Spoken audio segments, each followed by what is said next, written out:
اور اسی کے پاس غیب کی کنجیاں ہیں جن کو اس کے سوا کوئی نہیں جانتا، اور اسے جنگلوں اور دریاؤں کی سب چیزوں کا علم ہے، اور کوئی پتا نہیں جھڑتا مگر وہ اس کو جانتا ہے،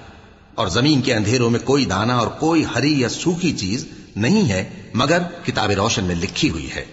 اور وہی تو ہے جو رات کو سونے کی حالت میں تمہاری روح قبض کر لیتا ہے، اور جو کچھ تم دن میں کرتے ہو اس سے خبر رکھتا ہے،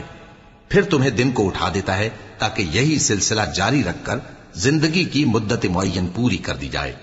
پھر تم سب کو اسی کی طرف لوٹ کر جانا ہے، پھر وہ تم کو تمہارے عمل جو تم کرتے رہتے ہو ایک ایک کر کے بتائے گا، اور وہ اپنے بندوں پر غالب ہے اور تم پر نگہبان مقرر کیے رکھتا ہے، یہاں تک کہ جب تم میں سے کسی کی موت آتی ہے تو ہمارے فرشتے اس کی روح قبض کر لیتے ہیں اور کسی طرح کی کوتاہی نہیں کرتے۔